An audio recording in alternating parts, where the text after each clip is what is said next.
Nimpo Lake is one of the busiest flyout centers in the entire interior of British Columbia. It's got amazing sightseeing trips from here. You can go down to the Hamathka. You can travel all around the Dean. There's outlying lakes everywhere.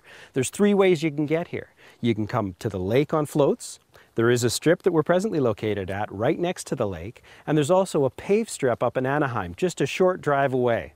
Kevin Psutka, who is the president of the Canadian Owners and Pilots Association, had to come in on wheels because he doesn't have floats, but he's here anyway and he talked to us. Thanks for coming out, Kevin. No problem. Tell me about COPA, Canadian Owners and Pilots Association, and their association with the Float Plane Association.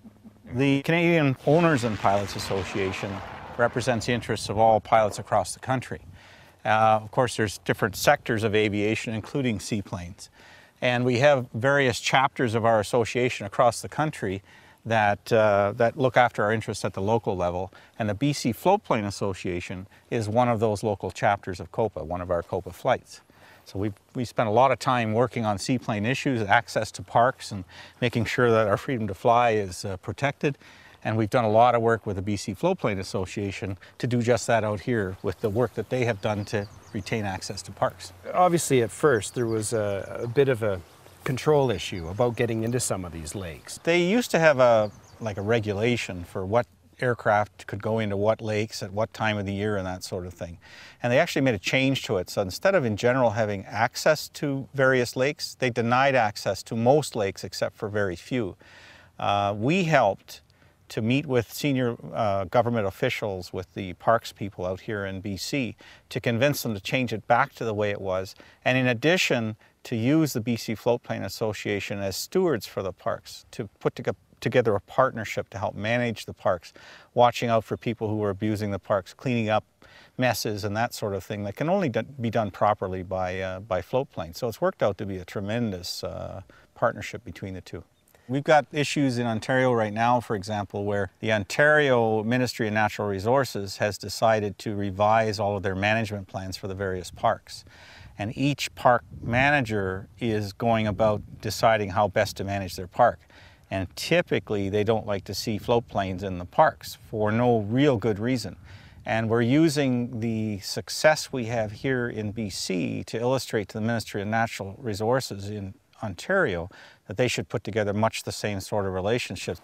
We want to get a policy in place in Ontario where they not only accept float planes in the parks as a general rule, but they have a procedure for them to help the parks managers manage the parks. In essence, be the eyes in the sky. And that's the key ingredient that they have here in BC with the relationship they have with BC Parks. They are the eyes in the sky for them. It saves a huge amount of resources for the BC Parks people. They don't have to be out everywhere. They can rely on some of this information coming in. Absolutely, and it doesn't cost them anything. So, where's the bad news? Is there any? is there something, a downside to this at all? Well, there's always clouds, but there's always silver linings in every cloud. So yes, there are issues that we have to fight.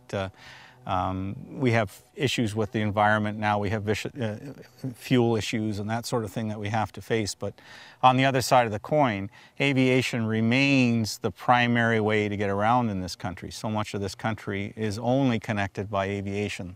So regardless of the challenges with environment and fuel and that sort of thing, we have to find a way to make it work because it's the only way to keep the country connected.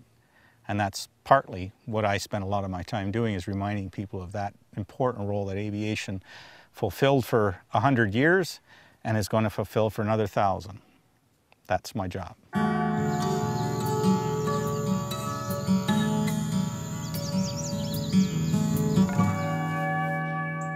Well, now that we have the national picture, let's talk to the folks that inspired the birth of the BC Float Plane Association.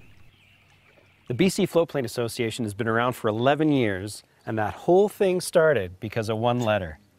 Tell me what was in that letter, Nick. Well, the letter to me was under Section 27. I was basically breaking the law for landing in a provincial park. And they had changed the rules 3 or 4 years before that, and they decided in their wisdom that they knew best and we were to stay out of the park.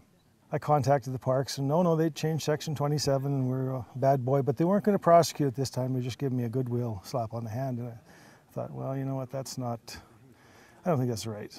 So originally I contacted COPA. COPA published Nick's problem in the newspaper. I read the story. And I phoned Nick, and we talked, and I talked to Keith, and because we'd flown together for many years, and I talked to a lot of people that I knew, and we decided that we should do something about this problem. So from there we pursued it through COPA. They put me on the BC Aviation Council. They were asked about it 2 or 3 years before that, and they just said, "Oh, that's fine with us, you can close the parks, it don't bother us at all." Nobody talked to a float plane pilot in the early 90s about operating in parks. We'd organized a meeting with some of the officials in Williams Lake. So the parks people showed up, thought country bumpkins would be there and we'd just pass it off and it'll all blow away. Well, there was about 40 or 50 people show up this meeting. They had no idea how pissed off people were about the situation with parks being closed.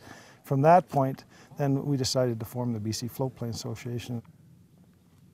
We had to find a way to get the legislation changed, and through a number of meetings with parks over the years, and in 2004, I think it was, we finally got the legislation changed, and subsequent agreements and working agreement with BC Parks. Today, it's a good working relationship. The best thing we did was make a deal. I think it's better for parks, and I think it's a lot better for the pilots of British Columbia and the people traveling through.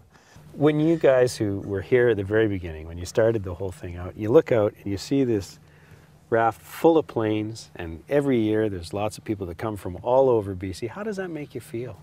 It's very rewarding, and it's not only BC. We have members out of Alaska, many of the states. We even have a member out of Sweden that has actually been here. He's not here this year, but has been here in previous years. So they come from all over. We've attracted a fair following. I had no idea from that first letter that it would ever turn into this well of an organized group, and we'll fight for the rights of pilots in Canada. We've been the envy of many organizations across North America because of the way we've approached this and the working relationship we have now with the people that used to be our adversaries, really. So it's been quite a story, I guess. Yeah.